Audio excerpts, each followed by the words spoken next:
अस्सलामुअलैकुम, मैं हूं अलीना शिगरी। अमेरिकी सदर डोनाल्ड ट्रंप की मसला कश्मीर पर सालसी की पेशकश भारत के लिए बड़ा सिफारती झटका है। भारतीय वजीर आजम की जारियत ने अक़वाम आलम को एक बार फिर मसला कश्मीर की तरफ मुतवज्जे कर दिया है, जो कि भारत के दरीना मौक़िफ़ कि वो बैनुल अक़वामी सालसी को कबूल नहीं करेगा के खिलाफ है। अमेरिकी सदर तो चाहते हैं कि दोनों मुमालिक के सरबराहान को मेज पर आने के लिए इकट्ठे डिनर करना चाहिए, मगर भारत आम ऑफिस को ठुकरा रहा है, बल्कि भारत इस तमाम सूरत हाल पर सीखता नजर आता है। वज़ीर आला पंजाब मरियम नवाज साहिबा ने फैसलाबाद में तकरीर करते हुए पाक भारत हालिया टकराव का क्रेडिट तो हासिल करना चाहा, मगर भारत या नरेंद्र मोदी का जिक्र तक नहीं किया। अलबत्ता 9 मई का हवाला देते हुए तहरीक इंसाफ पर कड़ी तनकीद की है। जिस वर्दी को डंडे पे टांग के, उसी वर्दी को डंडे पे टांग के उस वर्दी की तज़हीक की गई, उस वर्दी का मजाक उड़ाया गया, तो उस वर्दी को पहन के वो उसी वर्दी को पहन के उन फौजियों ने किए। और आज जब आप कामयाबी का जश्न मना रहे हैं। खुद वज़ीर आला पंजाब बच्चों को नफरत करने से मना करती रही, मगर मौजूदा नाजुक हालात में दुश्मन को छोड़कर अपनों को तनकीद का निशाना बनाना हुकूमत को जेब नहीं देता, खासकर उस वक्त जब ऑपोजिशन आपको सीज फायर करने का कह रही हो। वज़ीर आला पंजाब मरियम नवाज समेत मुस्लिम लीग नून की दीगर क़यादत का कहना है कि पाकिस्तान ने भारत को जो मुंह तोड़ जवाब दिया है, उसकी सारी प्लानिंग नवाज शरीफ साहब ने की। तहम आज पसरूर छावनी के दौरे के दौरान वज़ीर आज़म शहबाज शरीफ ने army chief general Asim Munir थपकी देकर गवाही दी। इस पूरी जंग की प्लानिंग जनरल शहीद आसिम मुनीर ने की। इंतहाई दलेरी से, दानिशमंदी से मैं उसका जाती तौर पर गवाह हूं।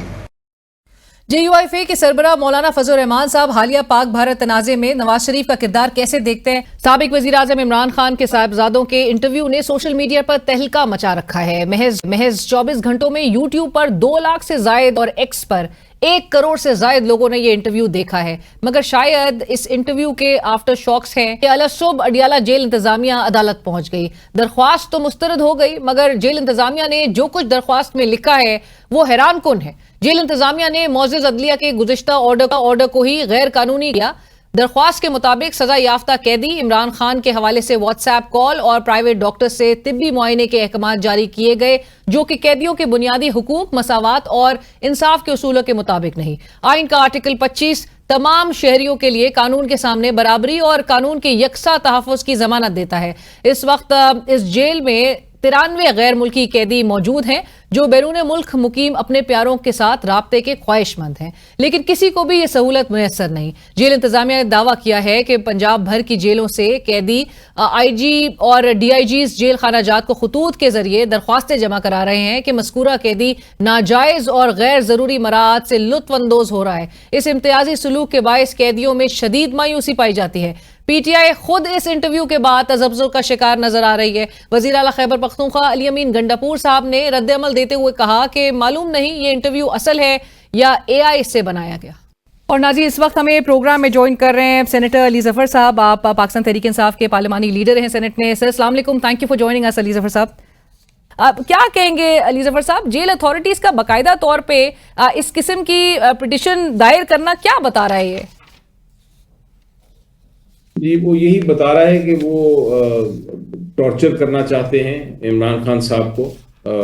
और ये तो मुझे अच्छी तरह याद है कि बहुत बार नीचे ट्रायल कोर्ट में बहुत बार अदालत से रिक्वेस्ट की गई कि खान साहब का हक है कि वो अपने बच्चों के साथ बात करें, उनका हक है कि वो अपनी किताबें उन तक मुहैया हों और वो पढ़ सकें, क्योंकि उनको सॉलिटरी कन्फाइनमेंट में रखा हुआ है। उनको आम एक कैदी की तरह नहीं रखा कि वो फिर सकें इधर उधर, उनको एक ही कमरे में बंद कर दिया जाता है।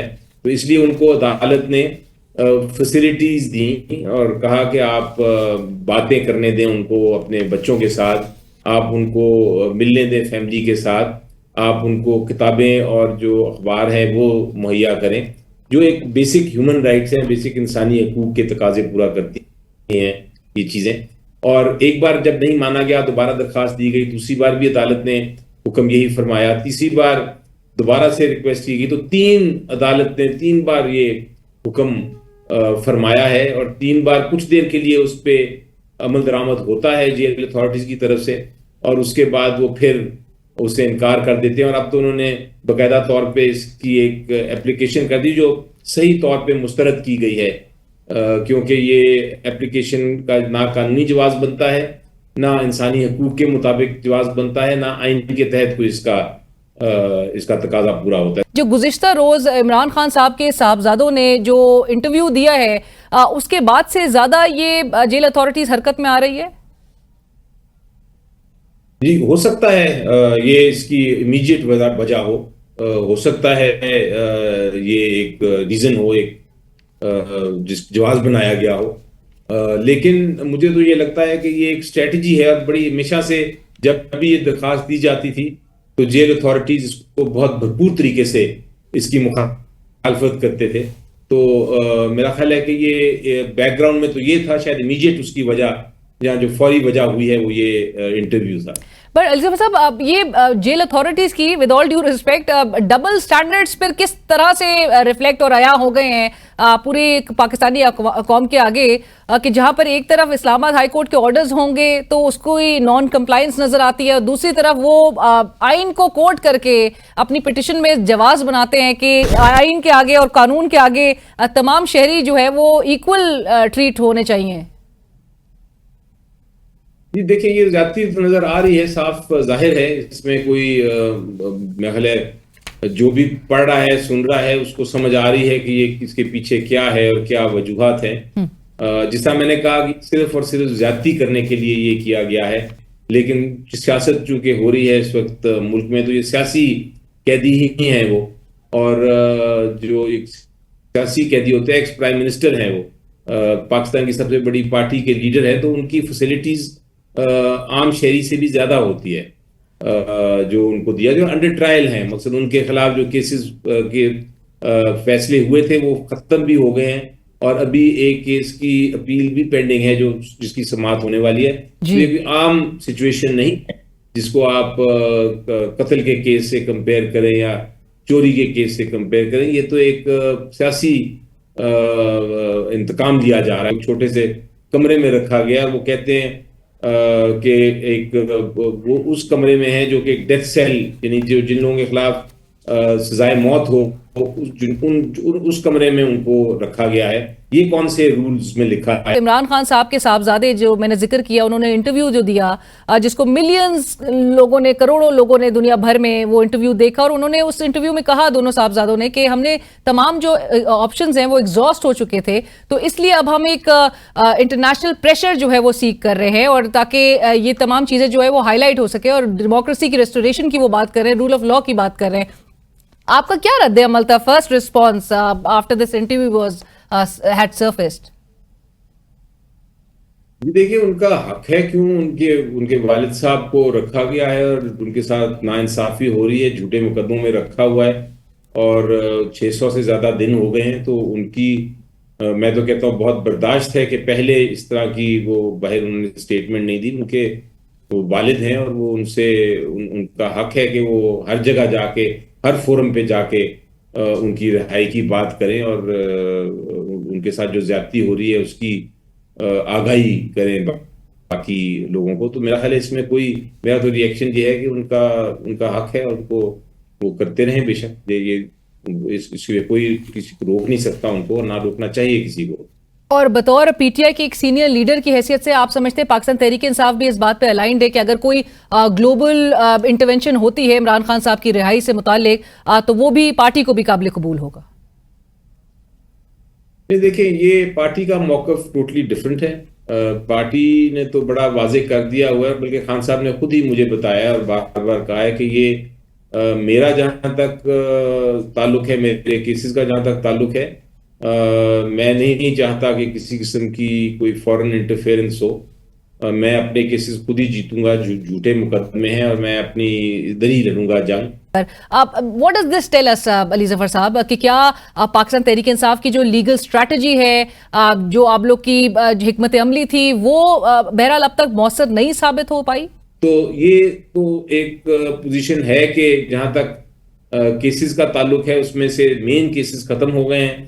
एक केस जो अल कादिर है उसकी भी समाअत होने वाली है, और एक अंडर ट्रायल है जो तोशाखाना 2 है।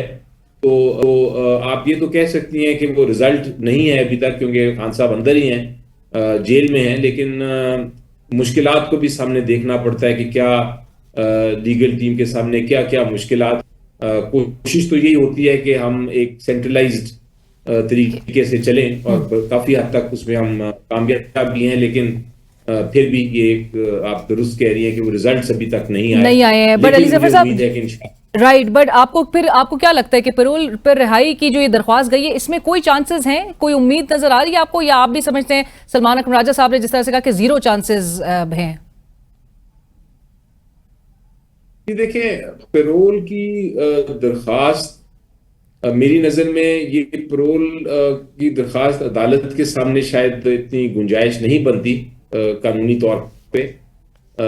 एक अटेम्प्ट है, एक कोशिश है, लेकिन ये पैरोल का देना या ना देना ये एक और ही डिपार्टमेंट है, ये हुकूमत का काम है, और हुकूमत इस पे मेरी नज़र में हुकूमत को कम से कम एपीसी की हद तक, क्योंकि पैरोल मांगी जा रही है सिर्फ एपीसी की हद तक, कि एक ऑल पार्टीज कॉन्फ्रेंस बुलाई जाए जिसमें खान साहब कुछ घंटों के लिए शामिल हों, ताकि ये जो हिंदुस्तान ने हमारे ऊपर हमला किया हुआ है अभी तक वो लगे हुए हमें धमकियां देने। और हुकूमत का मौक़िफ़ क्लियर है अली ज़फर साहब, वो तो एपीसी बुलाना ही नहीं चाहते, वो बुलाना नहीं चाहते। मेरी जो बात होती है और प्रोग्राम पे भी बात होती है, वैसे भी बात होती है, वो इस पे तैयार नहीं। लेकिन मेरा ख्याल है अगर वो सही पाकिस्तान के लिए सोचें तो उनको भी पता है अपने दिल में कि इमरान खान साहब से बेहतर इस मामले में कोई नहीं है। उनकी आवाज अगर आ जाएगी, एक बार बुलंद होगी, तो हम और मजबूत तरीके से अपना मौक़िफ़ पेश कर सकेंगे। हम ये नहीं कह रहे कि उनके बगैर कुछ नहीं होगा, लेकिन एक और मजबूती आती है। आपको भी कल के रोज इमरान खान साहब तक मुलाकात की एक्सेस जो है वो नहीं दी गई, और जिस पर आपने कहा कि पाकिस्तान तहरीक इंसाफ के अंदर कुछ एलिमेंट्स ऐसे जिसको आप बहरहाल तहकीक कर पाए हैं कि कौन वो एलिमेंट्स है जो आपके लिए ऑब्स्टिकल्स क्रिएट कर रहे हैं? जी बिल्कुल, अभी मैं जब बताऊंगा आपको, जब पता चलेगा मुझे। अभी तक तो मुझे इन्वेस्टिगेशन ही हो रही है। फवाद चौधरी साहब कह रहे थे कि बार्स में भी अब ये गुफ्तगू होना शुरू हो गई है कि 27वीं आईनी तरमीम करके ये जजेस की रिटायरमेंट की उम्र बढ़ाना चाहते हैं। तो आपको लगता है कि मखसूस नशिस्तें अब आपकी जमात की तरफ नहीं आएंगी? जी देखें, कानून तो मेरी नज़र में बड़ा वाजे है कि अगर पीटीआई को नहीं भी आएंगी तो एसआईसी जो है, जो जिसको ज्वाइन किया सबने, उन तक तो ये आ जानी चाहिए, जो एक ही बात है जी। हम फिर बाद में कर लेंगे, लेकिन ये नहीं हो सकता कि आप पीएमएलएन को दे दें या आप पीपल्स पार्टी को दे दें। Right, thank you so much, बहुत शुक्रिया अली ज़फर साहब फॉर जॉइनिंग अस। इसी के साथ ही बढ़ते एक ब्रेक की तरफ, हमारे साथ रहे।